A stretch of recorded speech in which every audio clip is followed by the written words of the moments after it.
Kuqapheleka ke uba esi sifo intsholongwane i-corona ebantwini asebebadala, mhlawumbi ke nabo basoloko bethatha iipilisi zezifo ezinganyangekiyo kodwa ezithomalaliswayo, ngabona bantu balixhoba lokuba ingabachaphazela ikhawuleze ibasube imiphefumlo abantu abadala. Ngoko ke kukho indlela mhlawumbi esingayenza kumakhaya ethu ukukhusela abantu abadala bangachaphazeleki, ukuba sikhethe indlu enye eyodwa mhlawumbi apha ekhayeni esinawuthi sibagcine kuyo ize siyibiyele ngokubonakalayo, into ezasikhumbuza into yobana abantu abahlala kule ndlu abafunekanga bohlukile kwabo bahlala kulaa ndlu, ngendlela yento yobana kubekho imbonakalo yento eyenziweyo, ingabiywa ibe licingo okanye mhlawumbi ibe ziziqobo nezinti ezigxunyekiweyo, ukuqinisekisa nje into yobana sisoloko sikhumbula into yobana kufuneka singachaphazeli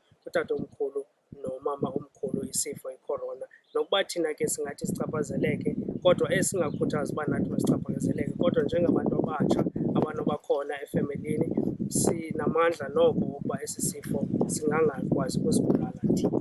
Ukuqinisekisa nje uba utatomkhulu nomama omkhulu ukhuselekile, singabahlalisa kwindlu ekhethekileyo, siyibiyele ukuqinisekisa nje into yobana bona bakhuselekile ekosulelekeni ngamandla amakhulu. Kwinceciso endiza kunika yona mhlawumbi yindlela ke ngoku yokwenza into okokubana bona baqhubeka njani nobomi babo, thina siqhubeka njani nobomi. Njengoba sesibabiyele kwindlu ekhethekileyo uba mabahlale khona, into esingayenza ke ngoku kumaxa sibaphathela ukutya naxa sibaphathela amanzi okusela, singaqinisekisa thina izinto esizisebenzisayo zohlukile kwezo bazisebenzisayo, kuquka amacephe, izinto zokufaka amanzi, amapheyile neekomityi zokusela amanzi nezokuphunga njalo njalo, neetipoti abanazo. Sithi abaza kubaphekela, kodwa into esizayicela kukuthi loo nto sibasondezela yona thina siyibeke ecandukwecingo okanye ecandukwethango elo silibiyileyo, ukuze bona mhlawumbi senze umzekelo ngokutya umngqusho umntu azawuphaka, aphume endlini necephe lakhe isitya sakhe, akhe kwimbiza esimbekeleyo, afake esityeni sakhe, ogqiba ahambe, ize thina sibuye sithathe imbiza leyo kuba kusengenzeka uba ibe nentsholongwane yona ezawuthi ibosulele. Namanzi ngokunjalo, bona kwelaa cala bakulo bangasondeza ipheyile, thina sisondele nepheyile nathi elinamanzi, so sigalele kwipheyile labo, singakange ipheyile lingqubane nelaa pheyile labo lamanzi. Ngaloo ndlela singanqanda ukuthi sesibabeke bodwa kodwa siphinde sibachaphazele.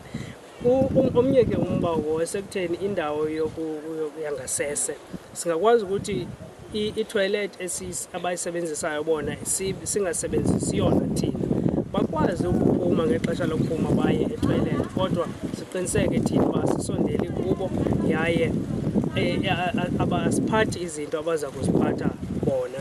Xa begqiba ke babuya etoilet, basiqinisekisa uba bahlamba izandla ngesepha imizuzwana engama-20, 20 seconds ngaphambi kokuba ke bangene ke ngoku kwindawo abahlala kuyo. Singaqinisekisa ke nezinto ezifana nento yobana bayakwazi ukonwaba bephaa, bangayidlala ireyidiyo, singababekela nezitulo phandle, sibondlalele namakhuko phandle ngethuba loba mabaphume bazonwabele nabo bazive besekhaya. Singakwazi ukuncokola nabo lo gama bengaphaya kwecingo okanye ithango esilibiyileyo, sincokole nabo iindaba zalapha ekhayeni, kodwa ukuqinisekisa nje into yobana asikwazi ukubambana sigqithiselane ngesifo. Sisonke esi sifo sinqanda ukuba singachaphazeli abantu abadala bethu nasibathandayo.